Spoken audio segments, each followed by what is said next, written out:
Jennifer here, back with another edition of Movie Talk. It is the first Friday in October, so that means it is the kickoff for Fright-tober 2023. And this week's movie is definitely a movie that fits in with the Fright-tober theme of a Halloween-type movie. And that movie is Monster High, Great Scarrier Reef. After being embarrassed with an online video of her freezing up on stage, Laguna Blue is brought back home to her underwater world, along with Gil, Draculara, Frankenstein, Claudine, and Tortellini. They soon learn that they must discover what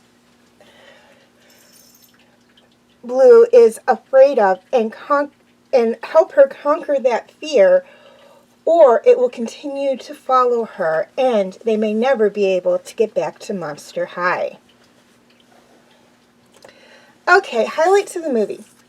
This movie was made back in 2016, so it's not old, but it's not new. It is a computer animated film and the 13th in the Monster High series.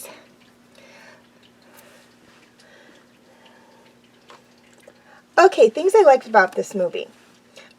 I actually liked a lot of things about this movie. First off, it's Monster High, and I love Monster High. I almost always do a Monster High movie every year for Fright-tober. Even before I was doing Fright-tober and Enchantmess, I was doing Monster High movies in October, or reviews of them. So I really like Monster High. I have a good chunk of the videos. I have the books. I have a top favorite Monster High characters countdown from like years ago. I really love Monster High, and what I like about it is that it is a tween. They are tween movies. I will say that they are tween movies. But what I like about Monster High is that they're all different. They are not, I mean, they physically they look the same to a degree, like, you know, symmetric, like body type wise, they're the same. And of course this is to sell the dolls and stuff, of course. But they're all different. You have the daughter of Frankenstein, you have a sea monster, you have a vampire, you have a mummy, you have a zombie, you have a gorgon, you have a lake monster, you have a yeti or an abominable snow monster, you have some kind of fire monster, you have a descendant of Dr. Jekyll and Mr. Hyde, you have werewolves, you have whatever Tortellini and her kitty cat friends are. You have gargoyles, you have ghosts. They're all mixed, they're all different. They all have different abilities, different likes, different all that, and yet they're all friends. And the school just, well, not so much Tortellini and her kitty cat friends. They seem to be more of the ones that stir up trouble. But you have that, they blend together. And that's one of the things I like about it, is that it shows tweens, kids going into junior high, high school, that, yeah, you may be different, but different isn't always a bad thing. It's a very empowering thing. Every single one of their movies is about celebrating your differences, how you are different from your friends, how you are different from your family in some way, shape, or form, because we're all different. So I really like that. I feel like it's a really great message. Secondly, this was the first Monster High movie that took place almost completely underwater. Like, the bulk of the movie, we are completely underwater. And what really amazes me is that really only two characters in the whole Monster High school that we know the names of are actually aquatic creatures, and that's Laguna Blue and her boyfriend Gil. So I liked that and everything. I liked the designs they did for the characters because they made them like sea creatures. So we had Draculara was like some kind of mer octopus. Gil was combined, even though he is a sea creature, was combined with a manta ray or a stingray or one of those rays, which looked cool. I mean, he looked great. And that's another thing. You don't see Gil a lot in the movies. He doesn't really play a big role. He's more like a background character. So I really like that they had Gil in this movie. Frankie Stein was like a combination of her and an electric eel, which was cool for Frankie because she's the daughter of Frankenstein or the granddaughter of Frankenstein. It depends on whether you're reading the books or watching the movies.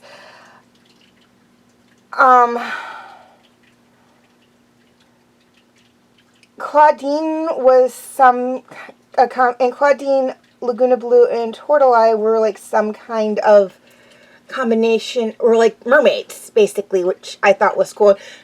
Oh my god, Tortoise being in this movie, like, I think the only other movie where she was like one of the focal characters was Freaky Fusion, when she, I think, got fused with, I think it was Cleo. But it was just so funny because, like, that is a character because she's a cat you would not think would be in an underwater story. And she was, and it was really funny to kind of see her adjust to being underwater. And of course, we saw some new characters. We met Blue's family, which was big. I mean, we don't see a lot of the girls' family because the majority of the movies take place at Monster High to a degree. But Blue, even if we did, it's like Blue's family was one we weren't really going to see because she is an exchange student. She's from Australia. So we got to meet her family. We didn't get to meet her mom, but we got to meet her dad and her siblings, which was cool. And, 3 new characters. The daughter of the Hydra, which I don't know what the Hydra has to do with water. To me, the Hydra is more of a Greek creature, but okay, maybe it's a Greek sea monster or something. I don't know. I don't know much about Greek mythology. And the daughter of the Kraken. And I loved their designs. I liked how the daughter of the Hydra had like 2 heads that had 2 completely different personalities. I thought that is cool.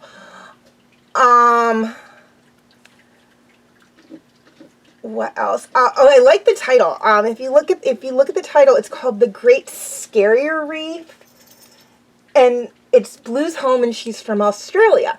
Well, there is a reef in Australia known as the Great Barrier Reef, so it was like a play on it. Not like it was a play on whether it was intentional or not. I'm pretty sure it was intentional though. Of the Great Barrier Reef, which I really, really liked. I thought, oh, that is so cute. It's like when they did the Boo York episode. The Boo York was a play on of New York, which I thought was really cool. And they do that, like Scaris for Paris. I think in Fright's Camera Action, New Orleans was New Gorleans, but I'd have to rewatch that movie to make sure because I don't remember. But that's another thing I like. They take places that we know and they give it kind of like a monster name, like Boo York, New Gorleans, Scaris, Great Scarrier Reef. I love how they did. And it's like you can still kind of be, oh yeah, okay, I know where that is, where they're supposed to be, just based on the name. Okay, now unfortunately I could not find any cast voices, so we're just going to skip over that. But you can feel free to check out my related Monster High videos.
can also feel free to check out my other videos.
Okay, before I sign off, a few things I'd like to touch on. First off, a quick reminder of my comment rules. Number 1, no mean comments.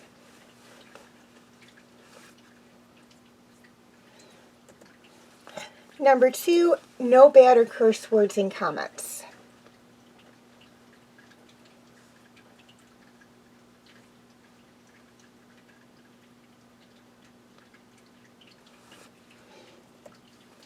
Number 3, I'm not opposed to debates, but please keep it civil.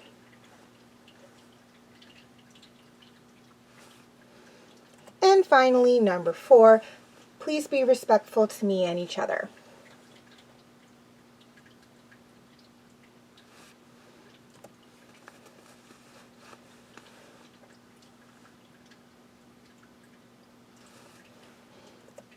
Okay, please leave your comments and questions in the comment section. I do love to read those. Also, feel free to follow me on Wattpad, Tumblr, Instagram, and Twitter. I do have my name for those 4 sites right there on the screen, as well as the pictures I use for the icons. Please note that all pictures seen within this video do belong to their respected artists. I own absolutely nothing. And the links for any sites mentioned in this video will be in the description section. Okay, YouTube subscribers. Any of my videos that are not on YouTube are on my Facebook page. Facebook friends, basically the same deal. Any of my videos that are not on Facebook are on my YouTube channel. And to anyone who's interested, you can feel free to check out my Facebook group, Fanfic Corner. Okay, please like and share if you're watching on Facebook, or like and subscribe if you haven't already, if you're watching on YouTube.